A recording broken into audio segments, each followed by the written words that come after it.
السلام عليكم البنات، كدايرين؟ لاباس عليكم؟ مرحبا بكم في قناه تيما فلوق. كدايرين البنات؟ كنعتذر على التاخير، كنحطش لكم الوصفات بالزربه. البنات بما انه البرد دابا والاغلبيه ديال الناس كنشوف كلشي مريض من ولادي وكلشي مريض وواحد كيعادي واحد، قررت ندير واحد الطبخه في الدار كنديرها لي انا، وقررت نشاركها معكم اللي بغات ديرها فيكم على حساب باش ما يبقاش واحد يعادي واحد، وكتحيد ديك الريحه ديال المرض اللي كاينه في الدار. وفي نفس الوقت انا كنديرها ريحتها زوينه، ما كتكونش الريحه ديالها قاصحه. على حساب الدراري الصغار شويه ملي كيشموا ديك الريحه كتكون شويه قاصحه، ما كيبغيوش ديك، ما كيبغيوش يشموها. دابا هذه تندير انا زوينه، كندير فيها كنخلط فيها شحال من حاجه، وفي نفس الوقت زوينه ما كيتشكاوش منها ولادي. كندير فيها البنات الحامض عادي، كنقسم حامضه على جوج. الليمون ما لقيتش البنات هذاك ديال الزنقه اللي كيكون شويه حار، درت غير ليمونه عاديه من الاحسن الا كان ديال الزنقه. درت فيه عريش ديال الشيبه باش تطلق الريحه، والقرنفل، الريحان، وعصايه سيدنا موسى، ورق الرند، اليازير، وهذا الكاليبتوس. البنات انا ما عنديش، درت وحده ديال دوك النجيمات. سمحوا لي على المنظر ديال القويمينه، انا مخليها على حسب هادشي، بحال هكا على حسب التخليطات وهادشي، علاش لونها هكا. درت عريش ديال الشيبه، ودرت الزعتر، ما عنديش انا الكاليبتوس حتى هو راه زوين. درت الريحان البنات،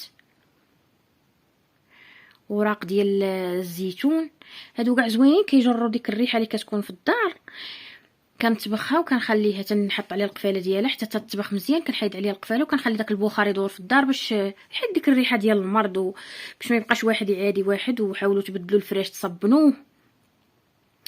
البنات درت القرنفل، الزعتر، الورق ديال الرند، الشيبه، اليازير، ما عنديش كاليبتوس تا هو نزيدو، والليمون الحار تا هو زيدوه، الريحان. هادو راه كاع زوينين البنات، كنديرهم انا في الدار كنخليهم يطبخوا. الا بغيتي تلوح حتى شويه ديال الحار من لوحوه، المهم باش تبدل الريحه ديال الدار، باش ما تبقاش ديك ريحه الكحه والمرض، وواحد يعادي واحد، كينوض هذا كيطيح هذا، كينوض هذا كيمرض هذا. من الاحسن باش تبدلوا بدلوا الفراش، وحاولوا تبعدوا على بعضياتكم تيدوز هذا الجو راه شويه مكرفص البنادم كامل. هذه راه وصفه تنديرها دائما من ايامات ما كانت. كان مني كنت صغيره كانت تدير لينا ماما شويه، دابا وليت كنديرها حتى انايا. زوينه كتبدل الريحه ديال الدار. كنخليها تطبخ، اللي عندها شي بوطه صغيره تحاول تحطها في البيت معاه وتخليها تطبخ مزيان، تحيد القفاله وتخلي الريحه تدور. ولا ما عندكش خليها تطبخ وهزيها حتى للبلاصه فين مسكين ولادك ولا اللي مريض، وهزي القفاله حطيها وخلي الريحه تدور. نسيت البنات راني دايره حتى شي طريف ديال سكينجبير طري، دوكا تا هو درت زدت واحد الطريف ديالو تا هو قطعته على جوج ودرتو باش ما تبقاش تجي ديك الريحه قاصحه. وراه زوينه بنات هاد الوصفه، جربوها راه واعره زوينه، كتحيد ديك الريحه وفي نفس الوقت ريحتها ما كتكونش قاصحه، مع فيها القرنفل وفيها الشيبه كتجر الريحه. انا ما بغيتش حتى اللي عندها الورد تلوح شويه ديال الورد باش تجي ديك الريحه ما تبقاش، ما تجيش الريحه قاصحه على حسب الدراري كيشموا. انا كنت كنديرها لولادي وما كنديرش فيها لا الشيبه لا قرنفل، لا كيشموا ديك الريحه قاصحه ما كيبغيوهاش، كيقول لك لا ماما ما نشموهاش. دابا لا مني كندير فيها الشيبه ولي كتجي الريحه زوينه.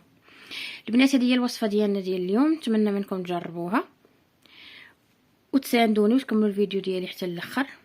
يا البنات بسلام عليكم، تهلاو في راسكم واشتركوا عندي في القناه.